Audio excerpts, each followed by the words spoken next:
having a very it's way past my bedtime day. I've got my old it's way past my bedtime mug, which aren't on sale anymore, but I'm also wearing this, which came through the post this morning. It's my Hopeful t-shirt, woo! These are on sale. You can get these on dftba.com/hopeful.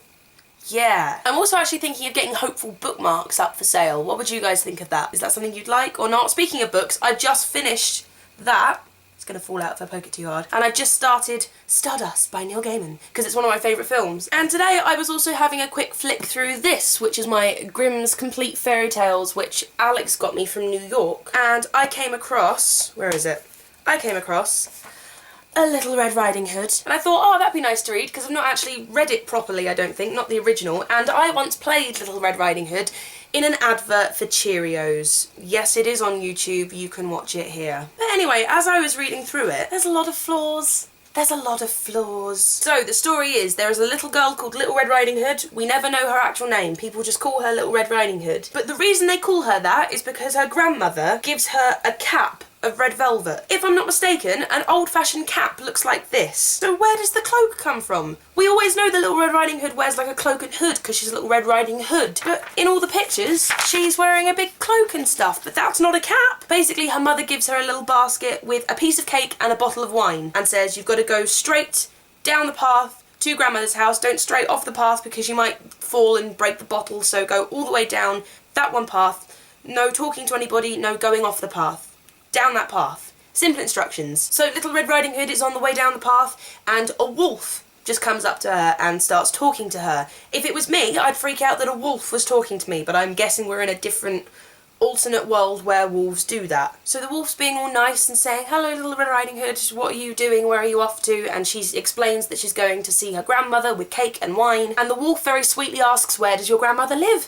And Little Red Riding Hood just tells him the exact direct location of grandmother's house. How old is Little Red Riding Hood? Because she's a bit of an idiot. It says child. But then, why, if she's like really young, then why is her mother just letting her walk off into the woods where they know there are wolves? So the wolf thinks to himself, she will be better to eat than the old woman. I must act craftily so as to catch both. So eventually he manages to convince Little Red Riding Hood to go and pick some flowers for her grandmother. So as she veers off the path, like she was told not to by her mum, stupid child, the wolf runs straight ahead to the grandmother's house. So he knocks on the door pretending to be Little Red Riding Hood, and the grandmother says, come in, and then he bursts through the door and swallows the grandmother whole. Without chewing is the main thing to remember here. So it says that the wolf devoured grandmother whole, but then dresses himself in her clothing, so presumably he had to undress her first. The Little Red Riding Hood, who's finished picking flowers, goes straight to grandmother's house, and she says, oh grandmother, what big ears you have. Yeah, wolf's ears. And the wolf, who probably doesn't sound anything like grandma, says, the better to hear you with, my child. That's 2 clues. Ears like a wolf, sounds like a wolf. But grandmother, what big eyes you have. The better to see you with, my dear. Eyes like a wolf. Furry. But grandmother, what large hands you have. Paws. They're paws. How do you not know that that's not your grandmother? Unless her grandmother had a terrible condition and that was why she was in bed ill and needing cake and wine, we don't know. Oh, but grandmother, what a terrible big mouth you have. Snout. The better to eat you with, and he eats her whole. Whole.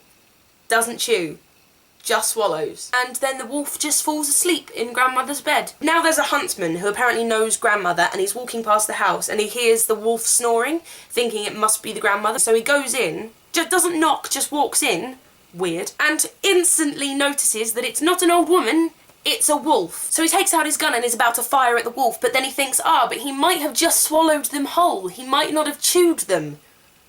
Why? Because that's not how anyone eats anything. So he takes a pair of scissors and cuts open the wolf's stomach whilst he's still asleep. How the wolf didn't wake up, I don't know. But he cuts open the wolf's stomach and out comes Little Red Riding Hood still alive, and out comes the grandmother still alive. Because he didn't chew them. And what they do is they grab loads of stones and rocks and fill the wolf's stomach with them, and so when he wakes up and tries to get up, he just falls down dead with the weight of the stones. That's the story that we know, and that's how it ends, but there's just this added little bit on the end where Little Red Riding Hood is going to grandmother's house again with cake and wine, and another wolf tries to speak to her. But she doesn't veer off the path, she just gets straight to grandma's house and knocks on the door and says it's Little Red Riding Hood, and when she gets in, it is actually her grandmother. But then a little while after, the wolf knocks on the door and says, open the door, grandmother, I'm Little Red Riding Hood and I'm fetching you some cakes.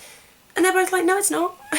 You didn't make her veer off the path, so you didn't get there first. How did you think that was going to work? So the wolf climbs onto the roof, waiting for Little Red Riding Hood to leave so he can eat her and then eat grandmother. What they do is they cook sausages in the fireplace, knowing that it's going to come out the chimney and the wolf is going to smell it. And then they put a big water trough in the fireplace. So he smells the sausages, falls down the chimney, and then drowns in the bucket of water. And it says Little Red Riding Hood went joyously home and never did anything to harm anyone. You just killed 2 wolves. I guess they were trying to kill her. Basically, it's the story of a very stupid little girl who should have done what her mum told her. Number 1. The Hulk. Number 2. The Shimmy.